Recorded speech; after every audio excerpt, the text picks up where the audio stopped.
Well, greetings, everyone, and welcome to another episode of our Aging Gayfully podcast. I'm your host, Christopher MacLellan, and I am thrilled to welcome Dr. Andrew Wagner from Here USA in Lighthouse Point in Broward County, Florida. Dr. Wagner, welcome to the Aging Gayfully podcast. Thanks for having me, Chris. Excited to be here. I'm thrilled to have you because, goodness, you've helped me hear better, and now I can do these podcasts without having the big headset on. So it's really a thrill to have it. And I understand this is your first podcast. First podcast. Glad we got you hooked on hearing, Chris. Maybe we can help some more people by doing this. Well, that's what we're aiming to do. But I think that, as we do these podcasts, one of the things that I've learned over the years is that people, listeners, viewers, they want to know everybody's story, their why. What led you to audiology? So communication is a big part of my family. My sister's a speech pathologist. My wife's a speech pathologist. I'm an audiologist. So it all has to do with hearing, speech, communication. But my exposure to the hearing side of things started when I was really young. My best friend growing up, his little brother was completely deaf. He had meningitis when he was 1 year old, and he got what was called a cochlear implant. I'm sure people have seen those big, bulky things sticking on deaf people's ears. Yeah. Without this, he was completely deaf. With the cochlear implant, he had a lot of audibility. He was able to develop spoken word, but a big kind of memory that I have when we were children is I was spending the night sleeping over, having a slumber party at my friend's house, and I was sitting there trying to sneak past his brother who was asleep on the couch, and my friend said real loudly, "He's deaf, his cochlear implant's in, he can't hear you." And it kind of awoke something in me where I was like, I want to learn about this. And throughout the years, I was able to see the progression of the technology, see how the advancement in technology really helped his life, but it really gave him some, fun add-ons. I remember in high school, he got the feature where he could plug his cochlear implant into an iPod and listen to music for the first time. And from then on, you didn't know if when he was in class, was he listening to class or was he listening to music? Because cochlear implants don't make audible sound. He hears through little electrical stimulations in his brain. So, I was exposed really young. It was pretty cool to see how his family reacted to the deaf diagnosis. His mother was an amazing lady. She really dropped what she was doing. She learned sign language. She became a special education teacher and a teacher for, deaf children. His dad didn't really learn sign language as much, but they developed their own, communication, their own signs, as many deaf people do. What a great story! Yeah, very cool. Define your passion through friends, and to kind of follow. It's kind of like following your dreams. Goodness! So tell us about the education behind being an audiologist. So I've got a bachelor's degree in communication sciences and disorders. I got that at Ohio University. And I decided to stay at Ohio University, and I got my Doctor of Audiology there. So it's 4 years undergraduate, 4 years graduate school. And kind of the way I came from Ohio all the way down to South Florida is that last year you do either it's called an externship or a residency type situation under another doctor. And I was able to do that anywhere in the United States. And I decided, why not go to a beach? Might as well go to South Florida. You anticipated my follow-up question. What led you to South Florida? And it is usually the beach for most people. Oh yeah, the weather. Yes, and this is the best time of the year to be in Florida at the end of November through March. I don't miss the winters, and I'm sure you don't either. Goodness. I don't miss scraping off the car in the morning and shivering on the way to work. I always like telling my family in St. Louis, I love looking at snow on TV. Goodness. I've got about a week tolerance for it, and then I'm ready to come back. So let's talk about the importance of hearing health and how people can I'm trying to look for the right word because I know I couldn't really tell that I had a hearing loss until so many people kept saying, "Why do you keep asking me to repeat things?"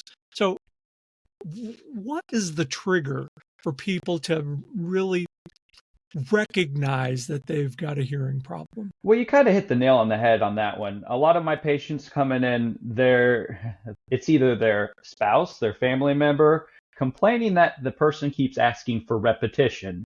And then the patient usually says, I don't have a hearing problem, you just mumble. The most common types of hearing loss, age-related hearing loss, occur in Mhm. the higher pitches, and it stops people from being able to hear the initial and final sounds and words. But some of the huge, indicators that maybe it's time to get a hearing test are first age. At the age of 55, most people start to get some form of high frequency hearing loss. It's never bad to get a baseline. That doesn't mean you need a hearing aid at that point. It just means, hey, let's see where we're at. Let's see how fast hearing loss is going to progress because we're all losing our hearing. It's just happening at different rates based off our genetics. Other signs you might need a test, though, are difficulty in noisy places, whether that be a restaurant. Mhm. A lot of people watching TV say, hey, I can hear the newscasters, but when I watch a movie, all that music's so loud. Why do they play the music so loud? Well, again, the music's probably covering up a lot of those initial and final consonant sounds. The other indicators are asking people to repeat themselves, like you said, turning the TV volume up. A big one that I'm pretty passionate Right. about is when people withdraw from conversation, because I saw it in my grandmother before I was able to get her a hearing aid.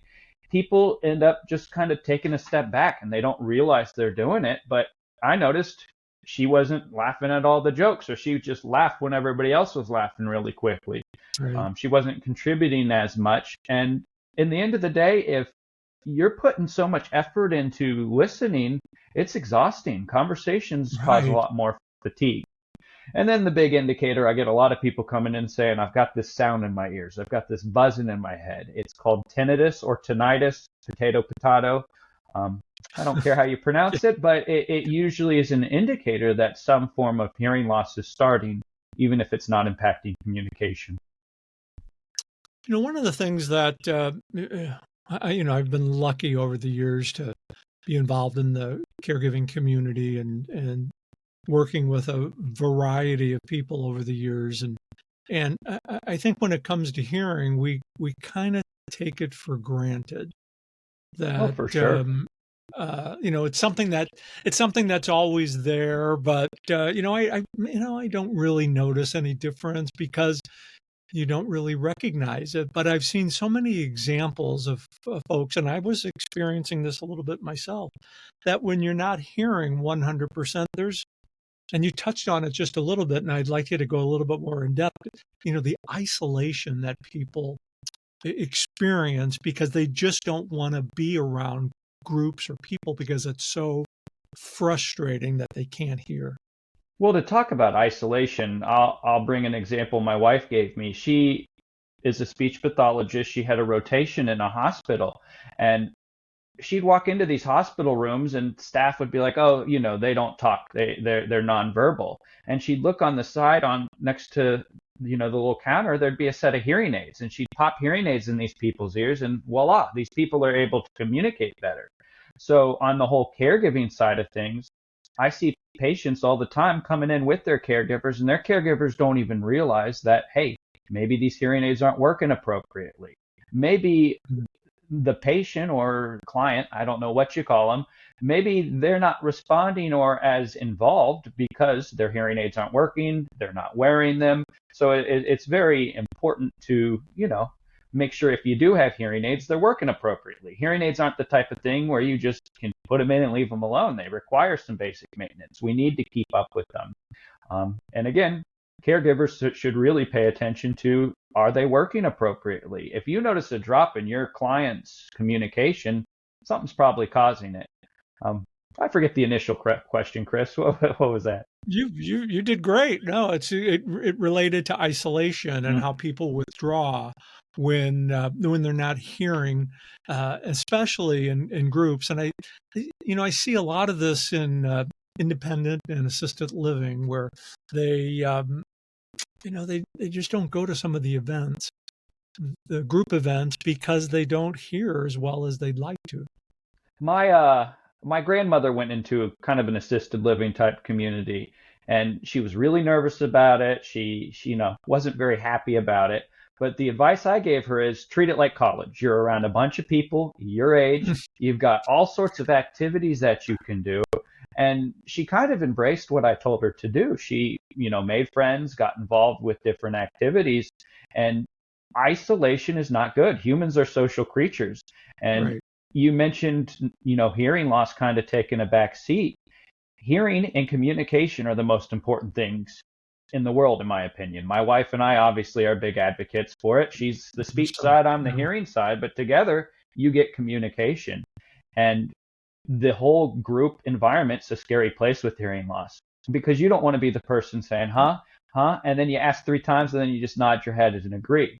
You don't want to look like you're yeah, not paying attention. because after a while you just kind of give up, and Hmm. then that's when you start withdrawing from activities. Well, and you Goodness. also mentioned, I mean, it's hearing loss doesn't happen, well, it can, but in the average person, it does not happen overnight. It's such a gradual type drop.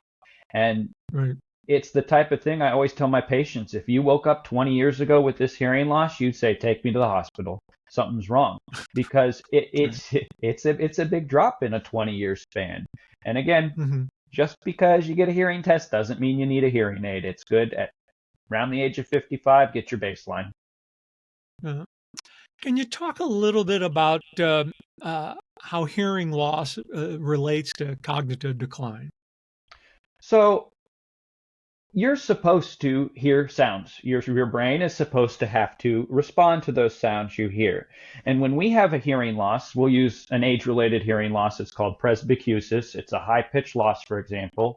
There's all sorts of sounds that are just going over your head.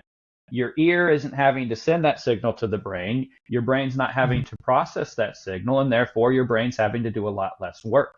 The part of your brain responsible for the high frequencies is not being stimulated appropriately. Just like anything, it's a use it or lose it type situation.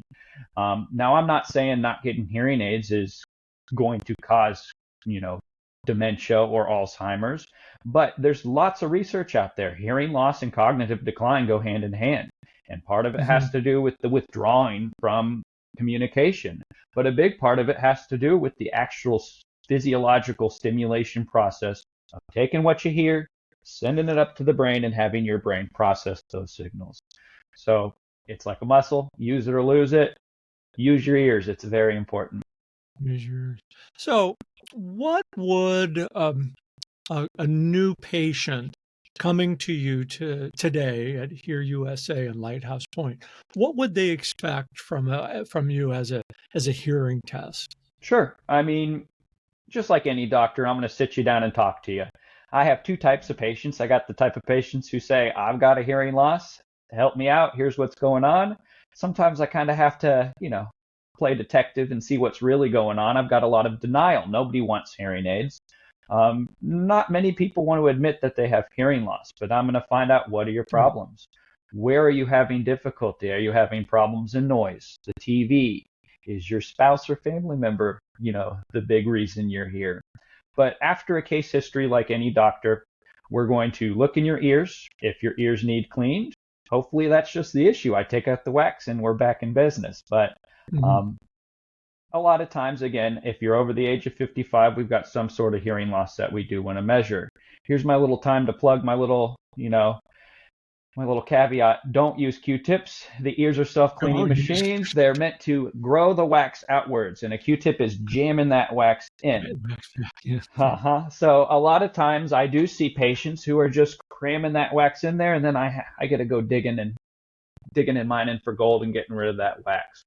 But after we clean your ears, after we're sure you're ready for a hearing loss, we break it down into a couple different categories. The first part is what you think of with the hearing test. You listen for beeps. You press a little button when you hear those beeps. Those beeps are going to get quieter, and I measure at each frequency how quiet can you still hear these beeps. The Mhm. next part of the test is we we really care about how you can communicate. So I'm going to have you repeat words. A good hearing test should have you repeat words in the presence of background noise. And we go from there. There are ways for me to isolate whether your problem is due to fluid, whether your problem's a nerve problem. There's ways for me to measure your eardrum's ability to move, but in a basic hearing test, it's beeps and words. I remember sitting in the booth and following your instructions, and I remember the times where I didn't give a thumbs up. Where I Rest didn't hear assured, this. Chris, we double check every frequency. So I used to work at the VA, and I could tell when people were faking. A lot of people would fake at the VA, but the audiologist, they know when it's a real response or not. And if not, they'll yell at you. They'll say you're getting trigger happy or something like that.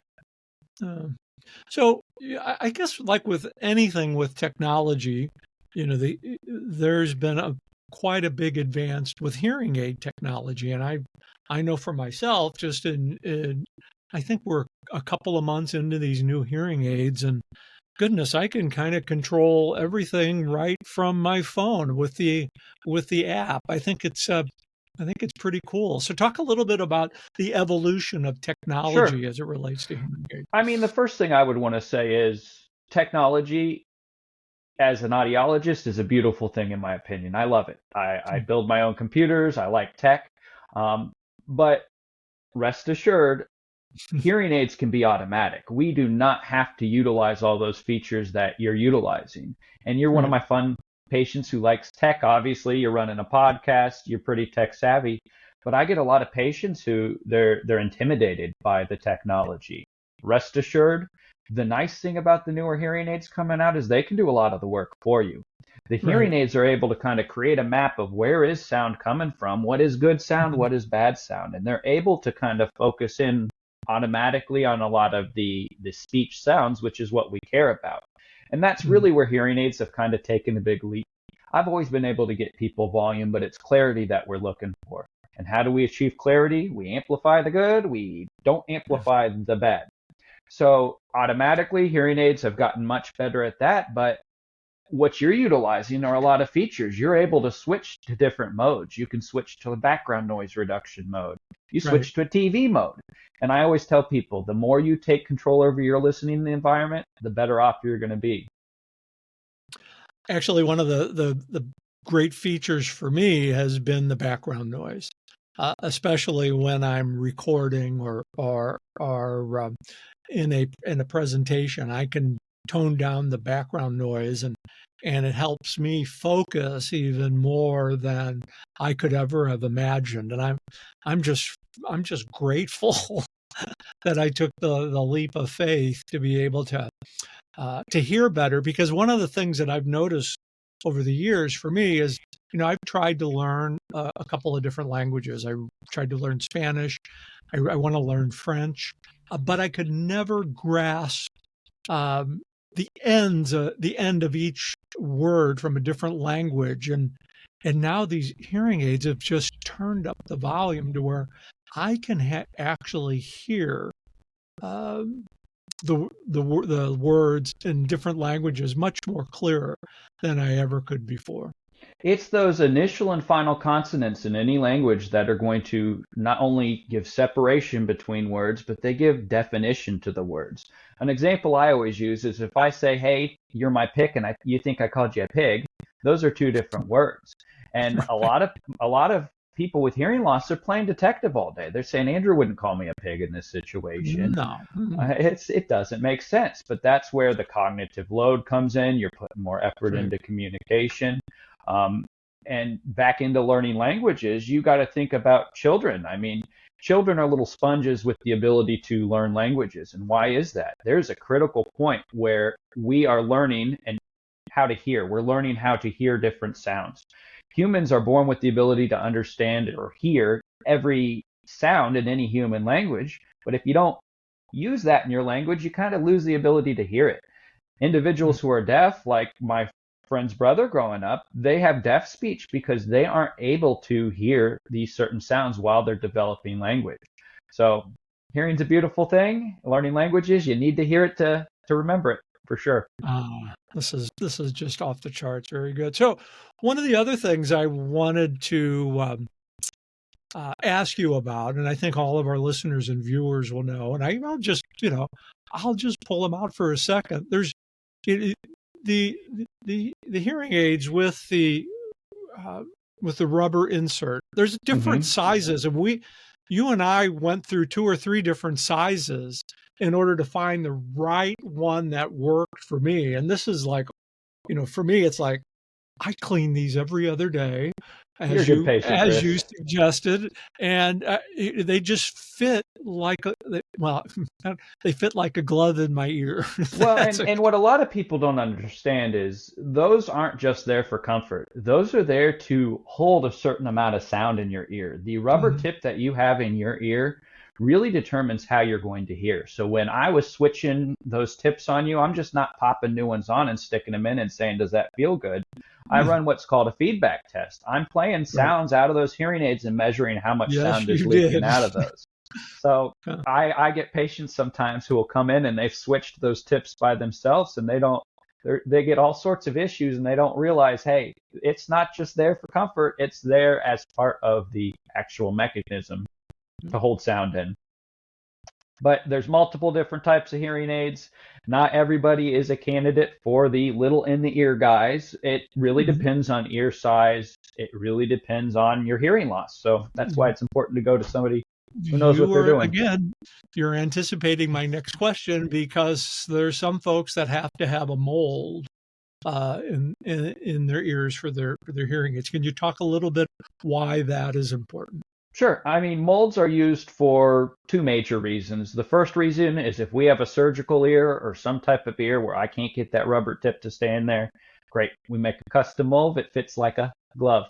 The other reason would be if we've got a very significant amount of hearing loss, if we start getting up to the moderately severe, profound, I need to make sure that I can hold enough sound in and give amplification without feedback. We have all heard somebody's hearing aids feeding back, whistling, and they're sitting there. Sometimes they don't know what's happening. But when I need to really present a lot of amplification or gain, I need to seal off the ear. And sometimes molds are necessary to get that perfect fit to hold everything in there. So that gives our viewers and our listeners a clear understanding of why one works more than the other. And it's really determined about your level of hearing. Goodness. Exactly. Dr. Wagner. This is so much fun. This is off the charts. We could probably do, and I think we'll probably do many more of these, because this is such an important topic as we age. But let all of our listeners and viewers know how they can learn more about you and the great work that you're doing at Hear USA and Lighthouse Point. I'd love to answer any questions on email. Chris is going to post my email up. My email is Andrew.Wagner@HearUSA. I'm happy to email back. I'm happy to get a hearing test on you if you're in the area. I go to John Knox Village. I've got an appointment or an office in Lighthouse Point. A hearing test is free, folks. Hear USA offers free hearing tests for everybody once a year. Really, there's no excuse not to see where you're at. I'm not the kind of guy who's going to pressure you into a hearing aid. I will be completely blunt and honest with you. If you're a hearing aid candidate, I will tell you it's ultimately your decision to wear a hearing aid, because in the end of the day, hearing aids take work on my end, but they also take work on the patient's end. They're not something we can just wear an hour a day. We need to train that brain. We need to stimulate the brain. We need to communicate better. So come see me, email me. I can attest that's a no pressure. It's a no pressure experience. You're all about helping people hear better. Dr. Andrew Wagner, I can't thank you enough for joining us today. All right, fun, Chris. Thanks for having me.